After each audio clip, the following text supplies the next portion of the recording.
All right, welcome back to On the Spot Sports. I'm Jack, and we're with a very special guest, current Syracuse Crunch, Orlando Solar Bears goaltender and gold medal winner at the Spengler Cup, Zach Fucale. Zach, how are you?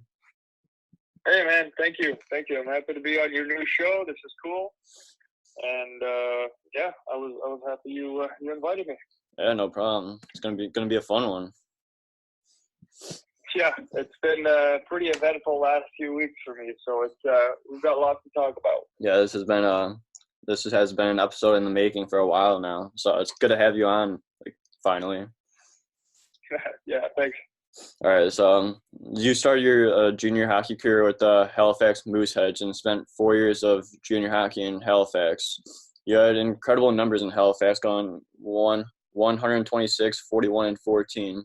What was that experience like for you, and what did you do to be that successful? Oh Jesus, in Halifax was unreal, man. Like I just feel like I'm a lucky guy. I got to play there. I had no idea that's what I was getting into when I don't know. I was barely 16. Just turned 16 at the time when the Mooseheads drafted me at the Quebec draft, and yeah, I had no idea this was gonna go down this path and be such a life changer for me. So I got to camp in Halifax, and the whole organization was first class, top notch, everything. And I had already started working with the goalie coach, Eric Raymond, in the summer, even before I got to Halifax to camp. Just so happened that he lived in the area close by from where I live. So, yeah, we started working together. And then after that first season, it went really well for a rookie like that. It went real well. And then had another good summer working with him. And then our second year already, we ended up having that memorable, like pretty historic year. Yeah. With that unreal team. Yeah, for sure. And yeah, we ended up winning both the championships, and from there it just I don't know, things started unraveling pretty quickly. So, like I said, Halifax has been like a second home for me, and I just feel like I'm really lucky I got to play there. It all worked out real well. Yeah, for sure. It seems like you guys had like an unreal team, and like especially since you knew the goalie coach before that, like it all brought that together and came out to be a great experience. That was key for me. Well, yeah, exactly. For me as a goalie, that was like best case scenario, because during the year I'd work with him, and then in the summertime when you get a lot of that work in, well, he lived, I don't know, maybe 20 minutes away, a couple cities down. So it was just perfect that it worked out like that. And I guess it helped me in my development. Yeah, it helped you a lot. Yeah, it's pretty good. Yeah, and so in 2014-15, you split the season with Halifax and Quebec Remparts. What was that transition like, going from Halifax to Quebec? Oh, that's a good question. I mean, I feel like that trade happened when I was at the World Juniors that one year, and I heard about the stories that I might be getting traded and stuff, and I saw that there was a possibility, and I didn't really want to leave Halifax. I knew it was probably my last year in junior. I didn't want to leave. I thought I just wanted to finish it off there, but then I realized that was kind of a big deal for them, because a lot of us were leaving. The team was kind of getting older and stuff, so they needed to get rid of a few guys, and then restart that whole cycle for how it is in junior hockey. So they had to restart that cycle, and then after a couple of talks, I ended up saying, yeah, I guess it's a good idea. And plus, I was going to Quebec, so it was pretty much another unreal place to play junior hockey, where it's pretty much an NHL rink. There's freaking unbelievable amount of fans, sometimes 10,000 plus people at the game. That's incredible. I got lucky. Yeah, I got real lucky to go from one place like that to the next. In Halifax, we had an unreal team.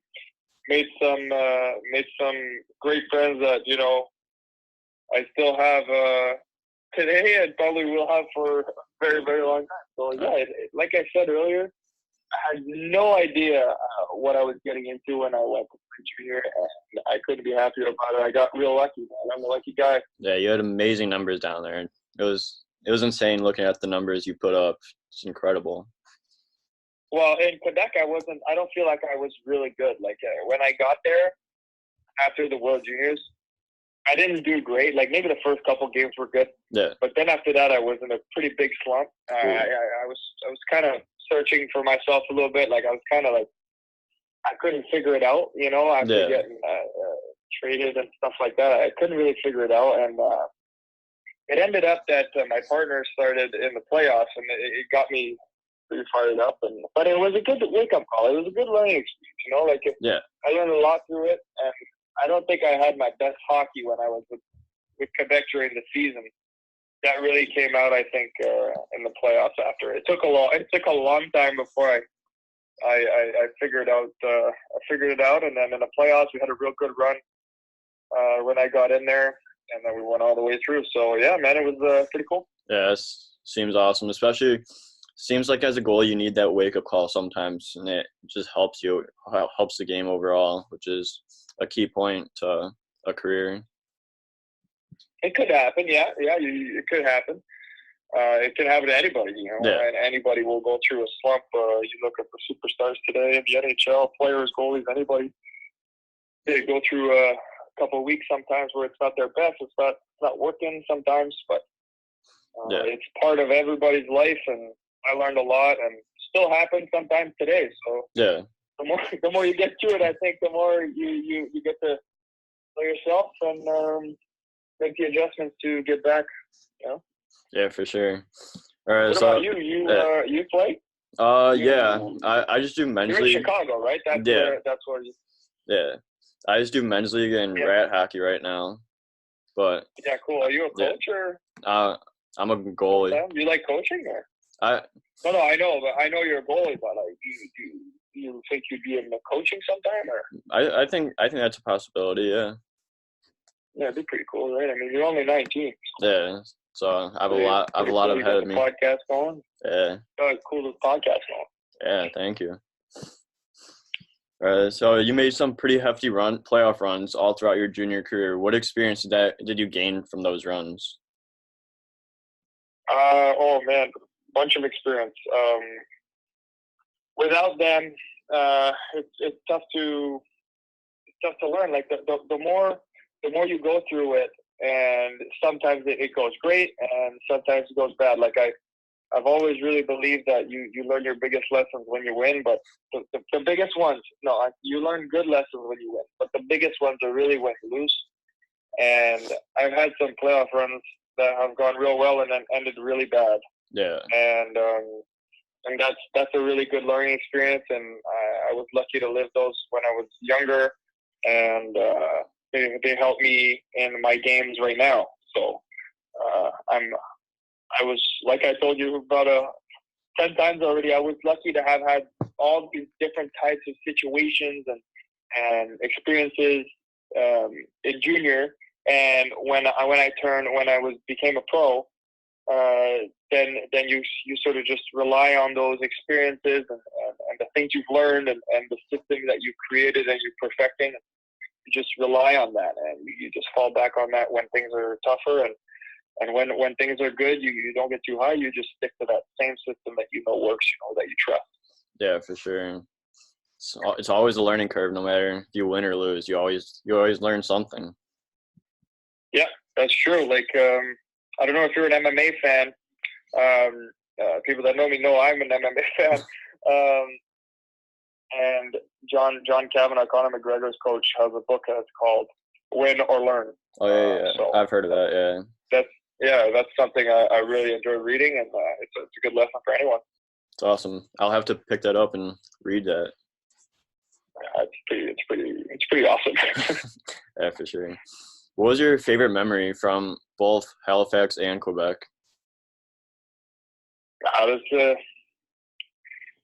there's not one I could pick, man. Like, it doesn't. You can't be putting me in that spot where it's like pick one thing. It's too hard. There's so many different spots. Like, just my first camp in junior was memorable. To the Memorial Cup in Saskatoon, to the World Juniors. Those were all unreal experiences. The city of Halifax was the first time they won the Memorial Cup, so that was pretty special, man. It was pretty great, great time, and I was lucky to go to Quebec right after and go in another Memorial Cup. We didn't win, but we ended up playing some of the last games at the Colisée Pepsi, so that's a pretty historic building too. And there's a lot of great memories I'll have for a long time. Yeah, there seems like there's a ton that you could pick from. There seems like there's a ton of memories you could just pick from, just unreal times. Oh yeah. There's a lot, and that could be probably the same for anybody that played junior for a few years. Like those are some of the really great years of your life, man. They really are. Yeah, for sure. In 2014-15, you played in the U20 World Junior Championships for Team Canada. What was it like to play for your home country, and what was that experience like? It's always quite the honor to get called for those things. As you saw in the last few weeks, World Juniors, Canada won gold again, and it was a sick tournament to watch. And I kind of had a moment where I said, I can't believe I had the chance to be in that position too. You know, like I was really lucky to be there, and it's always an honor to have that jersey, because you know that in Canada and around, there's so many good hockey players, and when you're on that team, it's quite the honor. And it was quite the experience. The first time in Sweden we lost the bronze medal game, and then the second time we won the gold. It was one of the coolest experiences of my life again, and it was pretty dope time. Pretty good team on there too. A couple great players. Yeah, for sure. It's incredible experience for you, for sure. Yeah. You were drafted to the NHL in the middle of your junior career in 2013, I believe it was, in the second round. Yep. By the Canadiens. What was that draft experience like? It's pretty cool, because you see it on TV, and there's that big stage in front. It's a big show, and the nerves are there, and you're nervous, and you're kind of wondering what's going to happen. That day goes by really quickly, and I think our year, actually the whole draft was in one day that year. I think I think it was because of the lockout, or there was a half a year or something like that. So I think, if my memory is right, it was all in one day. So we had watched the first round, then there was a little break, and then I was lucky to be called shortly after that, and didn't expect to go to the Canadiens that day, and I was real happy because that's where I'm from. So it was pretty surreal, pretty nuts. Where were you when you got drafted? Were you like at home, or were you at the actual draft? No, I was at the draft. Yeah, I was there with the New Jersey. I had my whole family was there. I had a bunch of friends that came up from my billets from Halifax. My goalie partner that year was there. I had a nice little crowd, and a bunch of family members too. It's not so far from Montreal, you know, so it's only a few hours. So, that was a pretty awesome day. Especially on the jersey, that just seems like an unreal moment right there. Yeah, in that moment, it's like a lifelong dream that you have. Like when I was playing mini sticks as a kid, like I would always be one of the Canadian goalies, you know, because that's where I was from, and I used to go to all the games with my dad as a kid. Just a lot of memories there. So when it was time to actually put on the jersey being drafted, I didn't really realize that, like, what was really going on, and then you get to camp, and it's all coming true. So it was pretty cool. Who was your favorite player on the Canadiens? Well, growing up, my favorite player, I liked Marty Brodeur as a goalie, and when I got a little older, it was Josie Theodore. Like in that same time, like Josie Theodore was unreal Yeah. in Montreal before he moved to another team, and then Cristobal Huet was there, and then Carey Price was there. So they always had some good goalies, and I was goalie growing up, and I saw those guys, and I liked Marty Brodeur and Josie Theodore and stuff. It was good. Yeah, they're unreal goaltenders. I remember watching them, just thinking, "Wow, they're at the top of their level right now." Mm. Where were there any other teams other than Montreal that you talked to when you were getting drafted? Yeah. So during the combine, which is where they have like all interviews and goes there and there's physical testing and stuff like that. And I think I had interviews with 20 teams about. Cool. Yeah, so right around 20 teams. So I didn't know how it was gonna go down. I really didn't. Yeah. Like I said earlier, I didn't expect it to go that way, and then it did. It was a pleasant surprise because that was my team I grew up watching, so it's pretty awesome. Yeah, it's awesome. So for the 2015-16, 16-17 seasons, you played for the St. John's Ice Caps in the AHL. What was it like for you going from playing juniors straight to the AHL? It was a big adjustment. It's a big adjustment. Like you go from junior, and then all of a sudden you're playing in the league right into the NHL, where there's veterans that have been playing hockey for, I don't know, 10 years, 15 years. You know, like it's for real, and so you got to make that adjustment and grow up pretty quick. And in our case, it was pretty far away of St. John's. Yeah. Had to move into a place and, you know, start cooking your own food, start doing your own thing, and that's when you start growing up and you learn how to become a professional. And it was a great learning experience to start off right away, and I was given a good opportunity. And I love playing in St. John's, man. It was a good time. Yeah, for sure. What did you do to improve your game from the AHL from when you were in the QMJHL? Okay, that's good because so I had a new goalie coach when I came to St. John's, and when you're a rookie like that and it's your first time in the pros, they always tell you like take these first years to really take in all the knowledge you can and learn as much as you can and be kind of like a sponge, you know, like just take in as much as you can. Yeah. And for me, I tried to just listen to the goalie coaches as much as I could and work hard before after practice. I learned a lot from the goalie coaches and the experience that they brought because my first year was Vincent Riendo, and he has some incredible experience in hockey, from all different types of pro leagues to coaching to being a GM now. Like he knows a lot. So I knew that, and I listened. And the goalie coach as well was Marco Marciano. I learned a lot from them. And for me, it was just about learning how to become a pro and, you know, trying to improve my game to one day get a chance to play in the NHL. So it's been a long journey. And that first year was pretty cool. I played a lot of games. Yeah, that's great experience for you, especially from coming back from going from juniors to the AHL. So you got that big adjustment. Right. So, yep. So in 2016, 2017, you were sent down to the Brampton Beast in the ECHL. How do you take being sent down? That was tough, man. Like it was really tough. Like I said, my first year I played a lot, and then all of a sudden the new situation popped up, and I was really disappointed.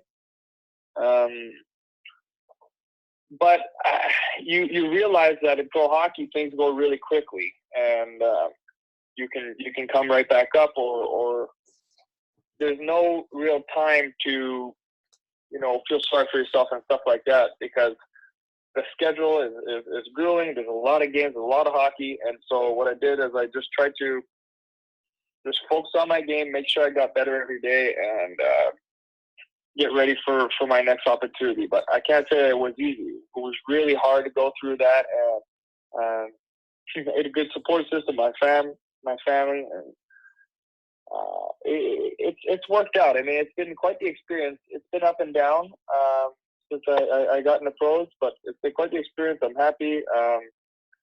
I'm grateful that I get new opportunities, and just like right now, I'm having a new opportunity here in Syracuse, and this is great. But that 1 year in Brampton was pretty hard, and you just have to move forward and learn, and move forward and learn, and keep going like that. Yeah, for sure. So in 2017, 2018, you split time between the newly additioned to the AHL, the Laval Rocket, and the Brampton Beast. What was it playing like in Laval, since they're a newer team to the league? But that was cool. I mean, it was right next to Montreal, and that's where I live now. I live in Laval. I grew up, 15 minutes down the road, a little up north. But that's exactly where I live. So playing at home in pro hockey is it's pretty unique experience, and I got to play a lot of games, and it was good. I enjoyed it. It was a good time playing there. Yeah, for sure. Especially in the hometown. I heard that Laval is a great city to play hockey in, for sure, and it's a great city to tour in. It's all that stuff. Yeah, just overall, hockey or not, it's nice. You're right next to Montreal, and I mean, everybody knows that Montreal takes care of their AHL team, and especially that they were close by. The rink is unreal. It's brand new, and they take care of you real well. So yeah, you're right, man. It's a pretty cool spot to play. Yeah. What is it like splitting a season with the team in the AHL and the ECHL? Does it keep you on your heels a lot because you can move at any time? Yeah, I mean, the situation was interesting that year. We were 3 goalies, and I knew sometimes when there were weekends where I was playing less, there was opportunities for me to go down and go play more games and then come back up to practice and stuff like that. So yeah, there was a lot of air miles that year. I was flying back and forth, but yeah, like I said, it's part of the learning experience of the young goalie, and it happened the way it happened, and I'm grateful for it now because I learned a lot from it, and I'm better for it. But it wasn't always easy, man. Getting sent up and down like that, it's tough. It's tough to go up or down. Yeah, for sure.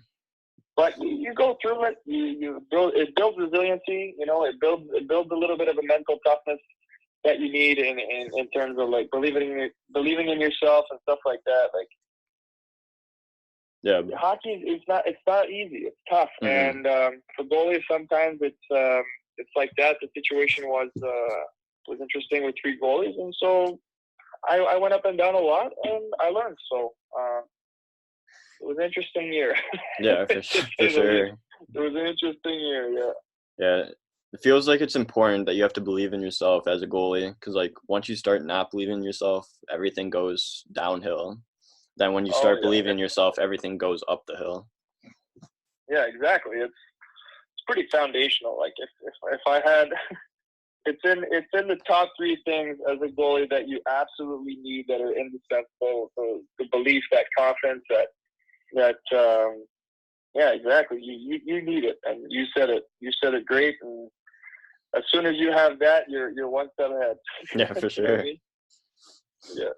So last season you split between the Fort Wayne Comets and my hometown team, the Chicago Wolves. What was it like playing in Fort Wayne, since it was like a new area that you weren't used to playing when you're playing back in with Laval, St. John's, and Brampton? Yeah, that was actually the first time I played for a U.S.-based team, so it was pretty cool. Fort Wayne was great. They have great fans there. They show up all the time for the team. Real passionate. That franchise has been around for a long time in different leagues and stuff. They won a lot of championships. Yeah, it was good. I like playing in Fort Wayne. Made some really good buddies. Won a lot of games there. And we had a nice little playoff series against Toledo. We lost, but it was a really good series. So I had some good experiences from there, from Fort Wayne, and I like being in Chicago for a bit too. Yeah, what was it like playing in Chicago for the Wolves, and when you got that call up? Yeah, I liked it, man. Like Chicago's a great city. Everybody knows that.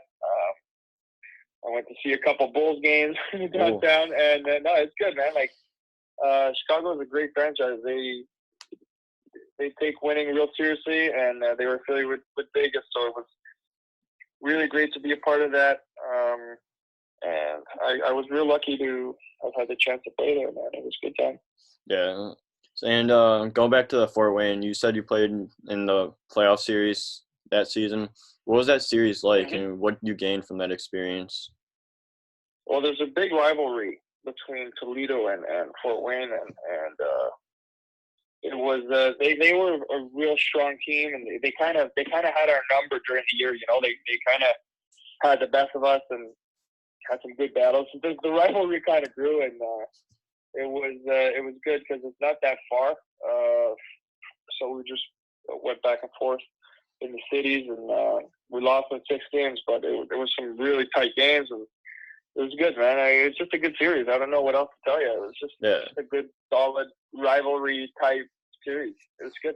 Yeah, for sure. I love those series where it's rivalry games. It's always close, and it gets heated sometimes. Sometimes? Yeah, but more like all the time. Yeah, exactly. All right, so this season you played majority of your time with the Orlando Solar Bears, and just recently got called up to the Syracuse Crunch. What's it like playing hockey in Orlando, since it's a warmer city? Well, it's tough to complain when you wake up and it's nice and hot out. It's 75 and sunny. Yeah. No, it's good. It was cool. I didn't know what to expect, but man, playing hockey down south is lots of fun. And Orlando plays in the Amway, so it's a pretty dope place with a Magic play too. So lots of fans, man. It's really fun. I mean, I like playing there.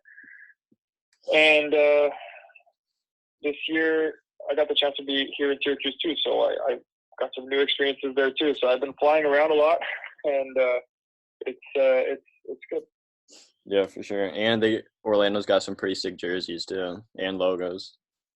Yeah, interesting colors. I didn't know about it at first, but if you get to choose goalie gear, you can make some pretty sick setups with those colors, orange, purple, and all that. So I think Clint, my partner down there, is probably gonna get some. I don't know. We were talking about his designs and stuff. He showed me pictures. They look pretty dope. So hopefully he gets those.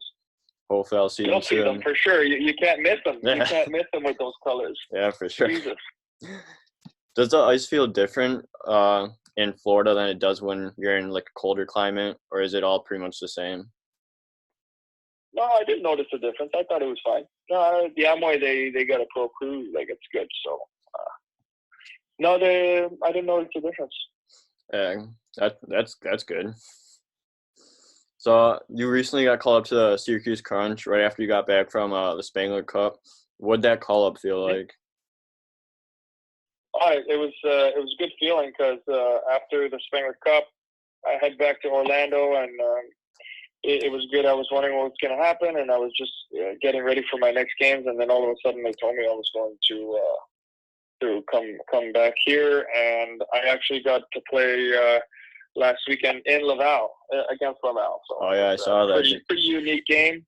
We lost. It wasn't the greatest game, but it was good to get an opportunity, and I'm still here to have another crack at it. So it's been good. The Spengler Cup was an amazing experience, and then now I'm here to try and help out the team as much as I can. So that's just how I look at it. That's my mindset. I just try and come and help my team as much as I can, and that's it. Yeah, for sure. Is it the same feeling every time you get called up, or is it like different since it's a new team that you've gotten called up to? Well, it's always good to be in the NHL. Like, it's quite the privilege. Like, you're pretty close to the NHL, right? And there's a lot of guys that have played. Actually, most guys that are in the AHL have played in the NHL, and they have that experience. There's some veterans that have played for a long time, and so that's why it's such a hard league and such a great league to develop in. And you learn a lot from it, man. Like, it's some pretty good hockey down here. So it's great. So. Yeah, for sure. Like I said, I'm happy to be here. I'm grateful that I get an opportunity, and it's a good time. I'm learning a lot, man. I'm getting better every day. That's always a good thing when you're a goalie. So now let's get to the Spengler Cup edition of this episode. First off, congrats on winning the Spengler Cup and getting the gold. Thanks.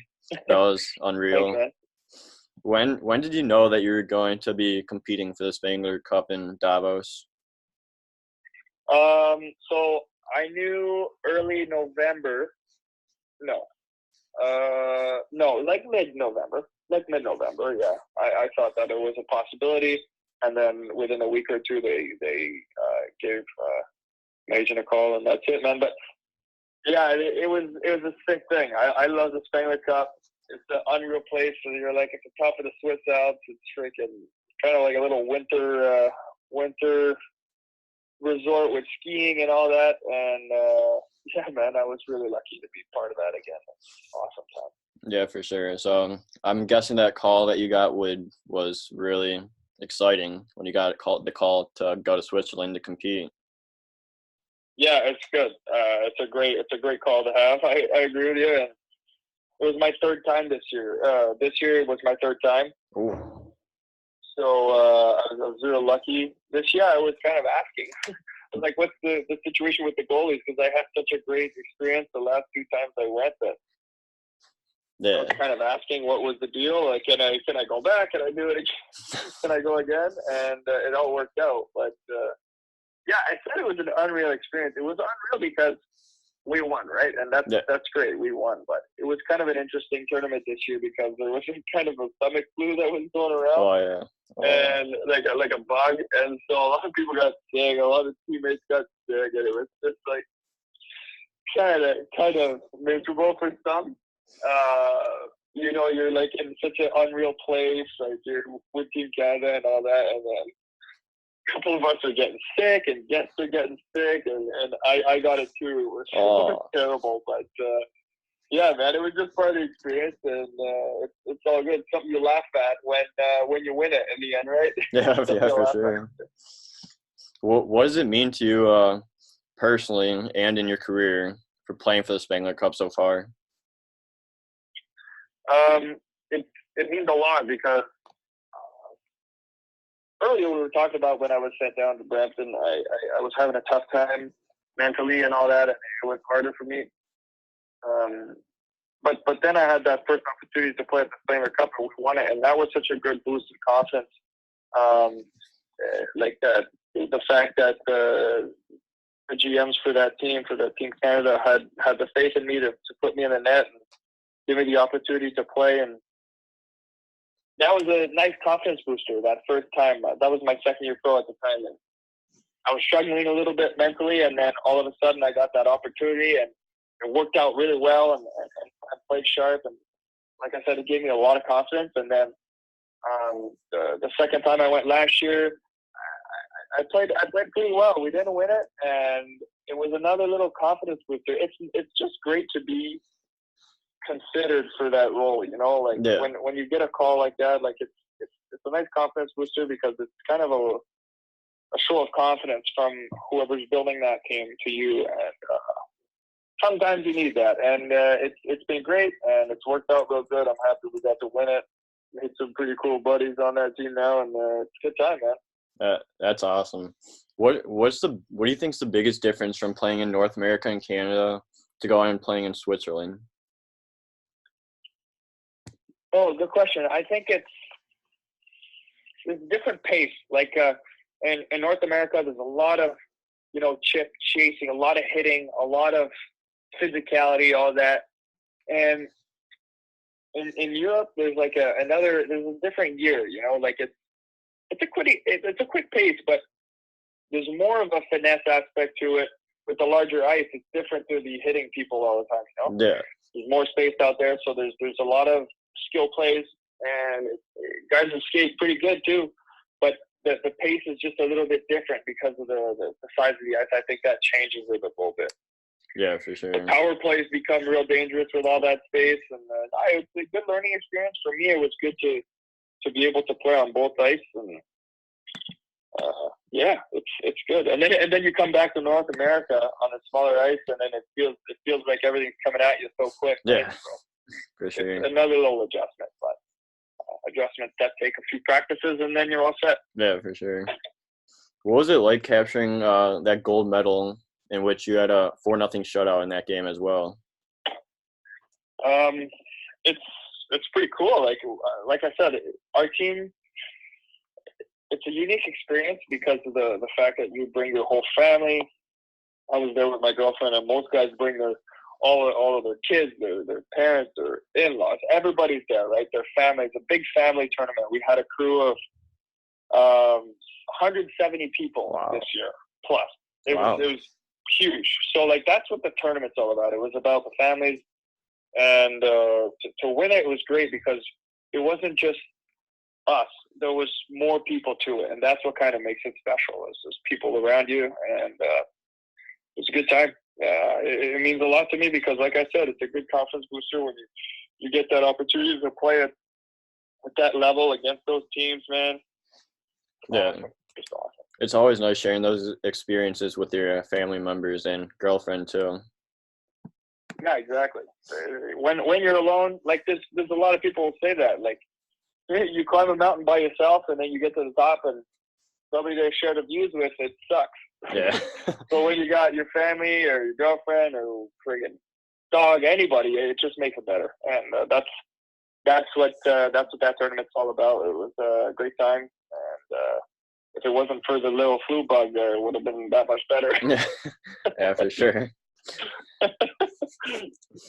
You also had back-to-back shutouts, which you got a shutout before that game too. So that was sweet. What was going right for you and Team Canada?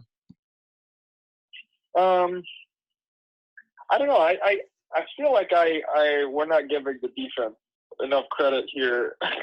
we had a stacked defense squad. Coaching was unreal too. Everything was good. So I can't really take much credit because everything was so top notch from defense to our forwards playing defense, and it was just great. It made my life easier. It just made my game that much easier. And then at the same time, with me knowing that I had such a sick team, us goalies, I think it kind of takes pressure off, and it just makes us focus on what we got to do, our little system, our little game, and then sometimes they bail you out. So it was a good time. Yeah, for sure. It's always good to have defense that plays really well in front of you, and when you get the goal scoring too. Veteran squad. I think most of them had I don't know how many NHL games combined they have together, but it was pretty great. So I was lucky to have those guys as teammates. Yeah, for sure. What was your bond with your goaltender teammates? Because it was Matt Tompkins and who was he played a great game too. He played a great game too. I was sick, and it was his turn to play, and he freaking was sick. So that's awesome. I mean, he's a great guy. I've known him for a while, and he would have done the exact same thing if it was him. We would have had the same results. So he's great. We had a good time, and it was good. That's awesome. I forgot to ask you earlier, but I remember we were talking about that goalie fight with that your buddy Clint Windsor had, and we want to discuss Clint, it here. Yeah. What was that experience like for you? Was it funny to watch him go at it? Yeah, it was kind of funny, but at the same time, if I'm honest with you, there was 7 minutes left. I don't know. Actually, I might be wrong. I don't know if there was 7 or 10 minutes left of the game, and it was a blowout. So it was Jesus, I don't know if it was 6-2 or 7-2, but as soon as he dropped the gloves, I realized, Jesus, I'm gonna have to go in and play now. I was like, oh no, come on! It was 8 minutes left in the blowout. I was like, oh man, here we go. So I was freezing in that ring. I was actually freezing. So I get on and did a few drills to warm up. It took me a while, and by the time the game finished, I started to get warm. So it was kind of funny like that, but he had a good fight. It was cool to watch. The boys loved it. So. Yeah. If you were in that, would you have fought? To be honest with you, probably not. Probably not. I don't think that's. I don't know. I don't know if that's what it would have happened. I don't know, man. Yeah. I don't know. I haven't been in that situation yet, so we'll see. It feels like you have to be in that see. situation. Maybe I'll have to at some point. Maybe I'll have to. Yeah. That'll be an awesome video to share. Have you fought? Have you gotten a fight before? Almost. Because it was. Oh yeah. It was a blowout. We lost like 6-1 that game, and like one of my teammates went over because the other team after they scored was chirping our bench, so one of our guys went over to their bench and started like just drilled him with a cross check across the back, and then like there was like none of our guys were over there. There's like 5 guys right on top of him, and then some of our guys went over there. So I was like, okay, I should probably, because I saw their goalie start coming out, and their goalie threw some punches at our teammate. So I'm like, I should probably get in there. So I got all the way up to like halfway between the red line and the blue line on their side, thinking but the refs broke it all up before I could get there. So. Oh, so by the time you skated down, yeah, it was already gone. But if there's another opportunity, you gotta work on your skating. Got to get there faster. Yeah, just bolt up there. Just bolt and just drill someone. Yeah, that was pretty funny to watch actually. Yeah, I don't think the other goalie knew he was a lefty, so that kind of put him behind the 8 ball. It's all good. Yeah, for sure. That's a good dude. You gotta get that. What's that goaltending bonding with Clint like? Oh, Clint's great. Everybody on the team likes him.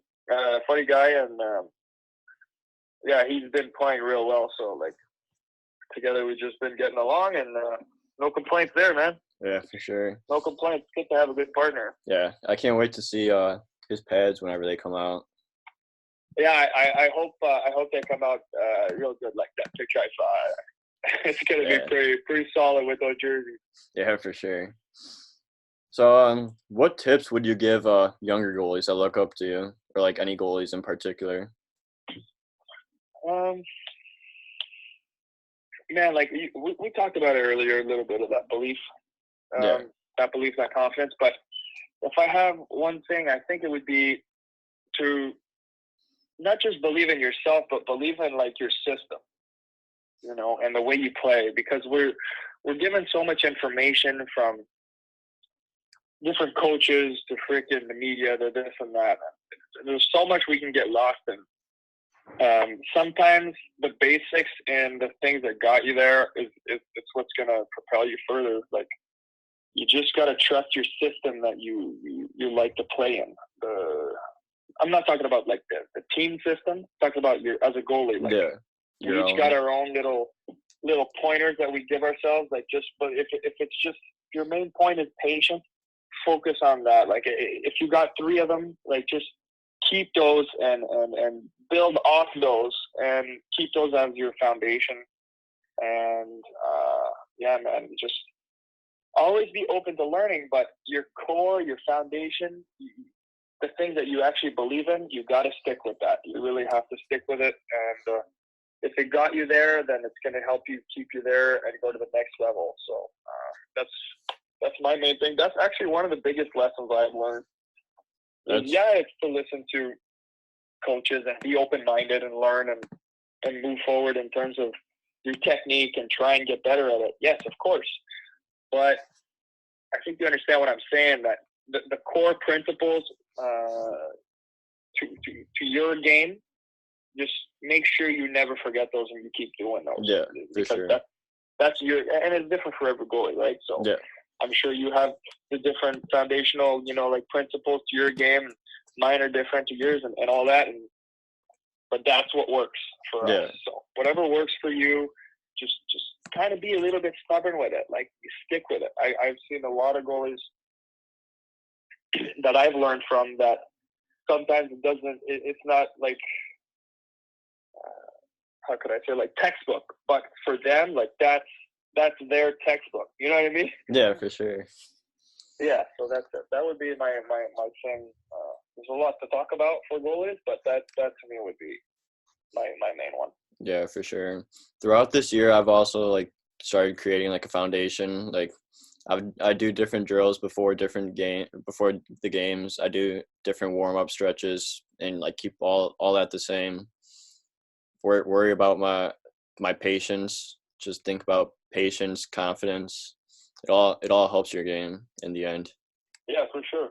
Yeah, and see if you realize over time, over games, practices, over the years that that's what works. Like, there's no reason for you to always be changing it. You know, you can add to it a little bit, you can tweak it a little bit, but the core, you know, I bet you it stayed the same, right?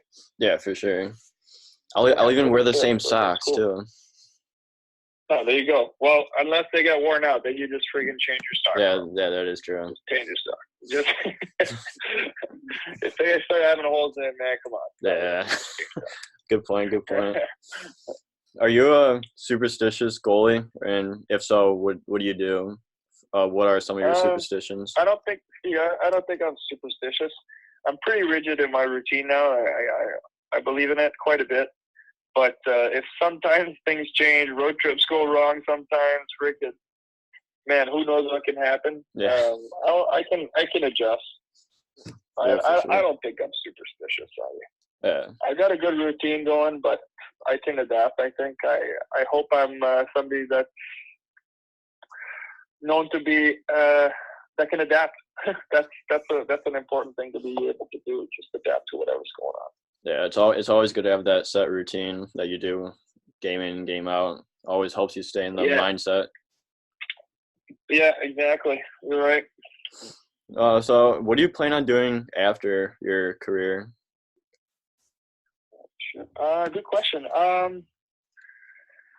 don't know, man. I don't know. It could be a lot of different things. I think I would consider coaching. I don't know, goalies. I don't know, man. I'm not quite thinking of the actor career right away. But you still have a lot in you still. Yeah, I like to play, man. I just love it. So I believe I'll be playing for a long time. And I don't know, maybe something related to hockey, maybe something not. I'm interested in a lot of different things. So we'll see how it goes. But for now, I'm not focused on the after career. We'll see. There's so many things can happen between now and then. Yeah, for sure. Next time you're in the Chicago area, let me know. We could skate and create some challenges, something if you'd like to do that or something like that. Yeah, we'll see. We can do that. Sure. Yeah, for sure. So I think this will conclude the interview. So it's been an honor talking to a gold medal champion. We wish you all the best the rest of the way and look forward to you doing more amazing things. So thank you for your time, Zach. It was a lot of fun. It means a lot to all of us. And thanks for your support of the podcast. Hey, man, thank you very much. And, you know, this is great that you had me on. I think it was fun interview. And I hope your podcast goes top 5 on the freaking Apple charts. And that's it, man. Like, well, maybe you could invite me back once you make it all time there. But yeah, for sure. I'd definitely love that. Thank you. All right, cool, man. Thanks a lot for having me, and talk to you later. Yeah.